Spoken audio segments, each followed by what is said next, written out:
आजकल सगाई तोड़ना कोई बड़ी बात तो नहीं है ना। निष्ठा अपने सामने खड़े एक पागल इंसान को देख रही थी जो बेवकूफों जैसी बातें कर रहा था। निष्ठा गुस्से से कहती है, हम ऐसा कुछ नहीं करेंगे, हम मरना पसंद करेंगे पर आपसे शादी नहीं। माहिर निष्ठा को छोड़ता है और साइड में रखे हुए फाइल से कुछ पेपर निकालकर निष्ठा की ओर बढ़ाता है। निष्ठा झट से उन पेपर्स को पकड़कर पढ़ने लगती है। पूरा पढ़ने के बाद निष्ठा माहिर को गुस्से से कहती है, ऐसा हो ही नहीं सकता है, ये सब झूठ है। उस पेपर पर साफ लिखा था कि निष्ठा के पापा प्रतीक और चाचा राघव अपना बिजनेस गैर कानूनी तरीके से कर रहे हैं। माहिर कुछ सेकंड तक देखता है, फिर निष्ठा की आंखों में देखते हुए कहता है, ये सब सच है। निष्ठा को माहिर की आंखों को देखकर लग ही नहीं रहा था कि वो झूठ बोल रहा है, पर निष्ठा भी उस इंसान की बात नहीं मान सकती थी जिससे अब वो सबसे ज्यादा नफरत करने लगी थी।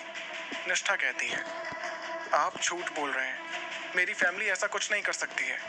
माहिर एकदम शांत होकर कहता है, मैं सच कह रहा हूँ और तुम्हें तो पता ही है, अगर मैंने ये पेपर्स पुलिस को दे दिए तो तुम और तुम्हारी फैमिली रोड पर आ जाएगी। निष्ठा कहती है, आप ऐसा कुछ नहीं करेंगे। निष्ठा पेपर फाड़ कर स्विमिंग पूल में फेंक देती है और माहिर की ओर देखते हुए कहती है, अब क्या करेंगे आप? माहिर पूरी फाइल निष्ठा को देते हुए कहता है, ऐसे मेरे पास कई पेपर हैं, तुम जितना चाहे फाड़ सकती हो। निष्ठा इन सब से बहुत ज्यादा परेशान हो गई थी, उसकी आंखें नम होती जा रही थी। निष्ठा अपने आंसू छिपाते हुए अपनी धीमी आवाज में कहती है, अनाथ आश्रम आपने ही खाली करवाने को कहा था। माहिर कहता है, वो अपनी धीमी आवाज में कहती है, अनाथ आश्रम आपने ही खाली करवाने को कहा था। माहिर कहता है, हाँ, मैंने कुछ लोगों को नाटक करने के लिए कहा था, तुम्हें यहाँ बुलाने के लिए। वहाँ सब ठीक है, तुम्हें परेशान होने की जरूरत नहीं है। निष्ठा जैसे जैसे माहिर की बातें सुन रही थी, उसे माहिर पर और गुस्सा आते जा रहा था और उसका मन कर रहा था कि माहिर को उसी स्विमिंग पूल में डुबा कर मार दे। निष्ठा लगभग चिल्लाते हुए कहती है, और डॉली को ब्लैकमेल करने के लिए भी आपने ही कहा था ना, आप किसी लड़की के साथ ऐसा कैसे कर सकते हैं? माहिर को निष्ठा की बात समझ नहीं आती है। माहिर बिना किसी एक्सप्रेशन के साथ कहता है, मैंने किसी को ब्लैकमेल करने को नहीं कहा था। निष्ठा कहती है, आप फिर झूठ बोल रहे हैं, आप सिर्फ मुझसे शादी करने के लिए इतनी गिरी हुई हरकत कैसे कर सकते हैं? माहिर को अब गुस्सा आने लगा था क्योंकि उसे पता था उसने कुछ भी नहीं किया है। निष्ठा की पापा की कंपनी में भी कोई गैर कानूनी तरीके से काम कर रहा था, भले ही उसमें निष्ठा के घर वालों का हाथ नहीं था और ये बात माहिर अच्छे से जानता था। वो बस इस वक्त निष्ठा को हासिल करने के लिए इस बात का फायदा उठाना चाहता था। माहिर ने निष्ठा के घर वालों की छोटी से छोटी बात पता करवाई थी, उसमें ये बात भी खुल गई थी। और डॉली के बारे में तो माहिर को दूर दूर से कुछ नहीं पता था कि उसके साथ क्या हुआ है। माहिर गुस्से से निष्ठा को अपने करीब खींचकर उसके हाथों को उसकी कमर के पीछे मोड़ देता है, जिससे निष्ठा को दर्द होने लगता है। माहिर उसके चेहरे के बेहद करीब आकर कहता है, मैंने कहा ना, मैंने कुछ नहीं किया है और अगर तुम अपनी फैमिली को बचाना चाहती हो तो मुझसे शादी कर लो। रूम में कपड़े रखें, तुम जाकर तैयार हो जाओ, हम अभी शादी कर रहे हैं। इतना कहकर निष्ठा को वहीं छोड़कर माहिर दूसरे रूम में चला जाता है। माहिर की बातों से निष्ठा तो मानो बिखर सी गई थी। उसे समझ नहीं आ रहा था कि उसकी जिंदगी में आखिर हो क्या रहा है। अभी कुछ दिन पहले ही तो सब कुछ कितना अच्छा चल रहा था, फिर ये सब अचानक कैसे हो गया? उसने जो आंसू अब तक अपनी आंखों में संभाल कर रखे थे वो अब बहने लगे थे। निष्ठा को अभी भी यही लग रहा था कि ये सब माहिर ने ही किया है। क्या वो सिर्फ उस थप्पड़ का बदला लेने के लिए ऐसा कर रहा था? पर ना चाहते हुए भी निष्ठा को माहिर से शादी करनी ही थी। निष्ठा धीरे धीरे कदम बढ़ाते हुए रूम के अंदर चली जाती है। वहीं माहिर अपने असिस्टेंट अनिल को बुलाकर डॉली के बारे में पता करने को कहता है। माहिर भी रेडी होने चला जाता है। दिल्ली में मिहिर और आरोही ऑफिस पहुंचते हैं। आरोही कार के चारों ओर देखने लगती है। वो मिहिर का पर्सनल पार्किंग एरिया था, वहां सिर्फ मिहिर की कार खड़ी होती थी। मिहिर अच्छे से समझ रहा था कि आरोही क्या कर रही है, पर उसे ये बात समझ नहीं आ रही थी कि जहां उसे पाने के लिए सारी लड़कियां मरती थी, वहीं आरोही उसकी गर्लफ्रेंड होकर भी ऐसी हरकत कर रही थी। शायद मिहिर इसलिए ही आरोही को और ज्यादा पसंद करता था। आरोही को चारों ओर देखने के बाद आसपास कोई नहीं दिखता। वो मिहिर की तरफ देखते हुए कहती है, मैं जा रही हूँ, आप थोड़ी देर बाद आ जाइए। इतना कहकर वो कार से उतरने लगती है। मिहिर झटके से आरोही को अपने करीब खींच लेता है।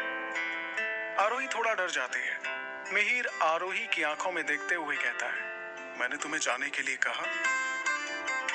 फिर मिहिर आरोही के होठों के साइड को हल्के से किस करता है और कहता है, अब तुम जा सकती हो। शर्म के कारण आरोही का चेहरा लाल हो गया था। उसका मन कर रहा था कि वो कार के नीचे जाकर छुप जाए। वो जल्दी से कार से उतरती है और कंपनी की ओर चल देती है। मिहिर भी कार से उतरता है और वो भी कंपनी के अंदर चला जाता है। आरोही रिसेप्शन पर जाकर अपना नाम बताती है। एक लड़की आरोही के पास आती है और उसे ऊपर से नीचे तक देखते हुए कहती है, तुम आरोही ना? आरोही कहती है, हाँ। वो लड़की कहती है, मेरे पीछे आओ। आरोही उस लड़की के पीछे पीछे जाने लगती है। फिर वो लड़की कहती है, मेरा नाम त्रिशा है, मैं तुम्हें तुम्हारा काम समझा देती हूँ। त्रिशा आरोही को थोड़ा बहुत कंपनी घुमाती है और कंपनी के बारे में कुछ बातें बताती है। पूरी कंपनी इतनी बड़ी थी कि पूरा दिन घूमने में ही निकल जाए। त्रिशा आरोही को डिजाइन डिपार्टमेंट में ले जाती है और उसे उसका काम समझा देती है और वहां से चली जाती है। मिहिर ने पहले ही आरोही के लिए सब मैनेज करके रखा था। आरोही जाकर अपनी जगह पर बैठ जाती है और सामने रखी फाइल देखने लगती है। उसके आसपास बैठे उसके कलीग उसे अजीब तरह से देख रहे थे।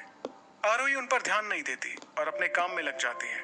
वहां पर सबको पता चल चुका था कि आरोही को बिना इंटरव्यू के कंपनी में रख लिया गया है, इसलिए सब तरह तरह की बातें कर रहे थे। लड़कियां आरोही की खूबसूरती को देखकर जल रही थीं।